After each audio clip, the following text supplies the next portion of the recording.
더 그림이 늘지 않는다. 꼼수만 늘어난다. 아, 날로 먹고 싶다. 이런 생각이 들어요. 안녕하세요. 디지털 페인터 해서랑입니다.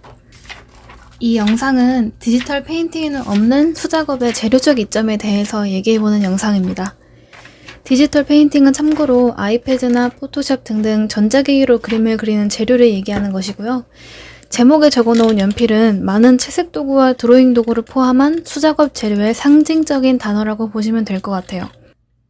저에겐 디지털 페인팅에 빠져서 오랜 시간 포토샵 일러스트만을 그리다가 한참이 지나서 문득 연필 드로잉에 빠졌던 시기가 있었어요.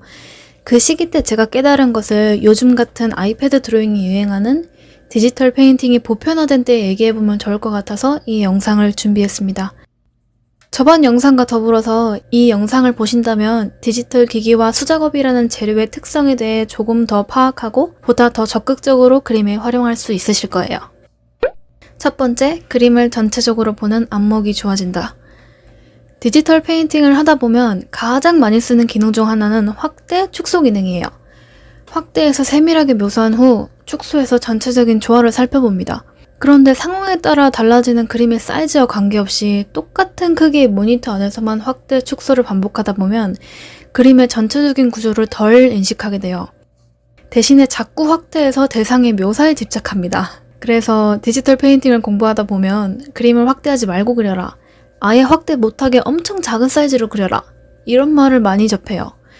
작은 사이즈로 그리면 확대했을 때 픽셀이 깨져서 묘사를 하고 싶어도 못하기 때문이에요. 그림은 프레임 안에 전체적인 조화를 파악하는 눈이 굉장히 중요한데요. 수작업을 할 때는 종이 사이즈는 우리 눈앞에서 물리적으로 변할 수 없고 세세하게 묘사하고 싶은 경우엔 얇은 연필을 써서 종이의 사이즈에 우리가 맞춰 그려야 되죠. 덕분에 그리는 대상과 네모난 종이 안에서의 위치와 화면 구성 공부에 좋아요. 저도 본격적으로 일러스트를 그리기 전에는 간단하게라도 노트에 종이로 작업을 해봐요. 일반 노트의 명암 정도 크기로 아주 작게 작업할 때도 있어요. 디지털을 제외한 구성과 전체적인 조화만을 고민하기 위해서예요. 두 번째, 필력을 키워준다. 필력이란 뭘까요? 다양한 의미로 쓰이는 단어지만 사전적 정의는 글씨의 획에서 느껴지는 힘이나 기운이에요. 그림에서는 선에서 느껴지는 내공이라고 말할 수 있겠네요. 흔히 잘 그리는 사람은 졸라맨 하나만 잘 그려도 티가 난다라고 하잖아요. 디지털 페인팅이 프로그램의 도구들을 사용해서 보다 간편하게 화면을 채워나간다면 수작업은 일일이 작가의 노동으로만 완성되기 때문에 자연스레 같은 시간 대비 선의 내공과 경험이 더 많이 쌓일 수밖에 없어요. 디지털 페인팅으로 계속 그림을 그리다 보면 더 그림이 늘지 않는다, 꼼수만 늘어난다 라고 하는 분들을 몇 분 봤어요. 전 그분들이 디지털 도구들에 너무 익숙해져서 일일이 종이를 채워나가는 기쁨과 그 가치를 잠시 잊었기 때문이라고 생각해요. 미리 만들어둔 리소스로 그림을 간편히 제작하거나 다양한 툴을 써서 직접 그리지 않고 스티커 붙이듯 화면을 채워나가면서 말이에요. 물론 빠른 마감과 다작을 위해서라면 이런 요령도 반드시 필요해요. 이 기능들 덕을 보고자 디지털에서 그림을 그리는 거니까요. 그러나 이것만으로는 그림을 오래 그릴 수 없어요. 저도 그래서 작업 시간에 연필 드로잉 시간을 늘리기 시작했고 디지털 작업과 수작업을 병행하면서 그림의 권태로움이나 슬럼프도 극복할 수 있었어요. 세 번째, 성실함, 집중력이 좋아진다. 디지털 페인팅의 간편한 작업 환경과 재료 자체의 특성상 딴짓으로 빠지기가 굉장히 쉬워요. 그리다가 인스타 한번, 트위터 한번, 유튜브 한번. 물론 수작업도 딴짓을 하기 어려운 건 아니지만 차려놓고 그림 그리고 끝내고 정리해야 하는 특성상 그래도 한 번 잡은 붓은 힘들거나 지루해도 일정량 작업할 때까지 놓지 않아요.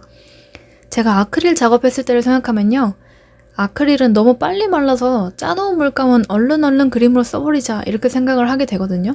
기껏 짜놓은 물감이 말라서 못 쓰게 되면 아깝잖아요. 물감을 소진할 때까지는 계속 제 컨디션에 상관없이 그림을 그리게 돼요. 또 요새 빠진 잉크 드로잉도 마찬가지예요. 잉크를 찍고 바로 안 그리면 펜촉에서 말라버릴 수가 있어요. 그럼 나중에 세척하기가 번거로워지기 때문에 잉크를 찍자마자 바로 팍팍 그리게 돼요. 결론은 휘발성이 있는 재료 특성상 딴짓을 하고 싶어도 내 마음대로 못하게 되니까 클릭 몇 번으로 딴 길로 새기 쉬운 디지털 페인팅에 비해 집중하는 시간이 늘어나게 됩니다. 클릭 한 번으로 캔버스를 켜고 터치 몇 번으로 화면을 색으로 가득 채우고 되돌리기로 싹 다 지우기도 하는 빠르고 간편한 디지털 환경은 그만큼 우리에게 종종 가벼운 마음가짐을 주기도 해요.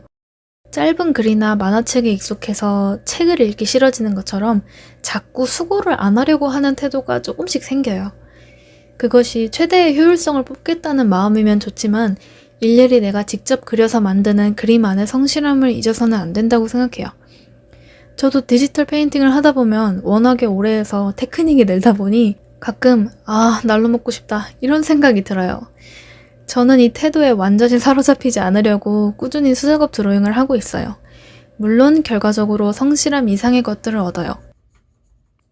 이렇게 디지털 페인팅과 비교해서 수작업의 여러 이점들을 살펴봤는데 어떠셨나요? 저번 디지털 페인팅의 장점에 대해 설명했던 영상처럼 이 영상도 마찬가지로 재료의 우열을 가리는 게 목적이 아니에요.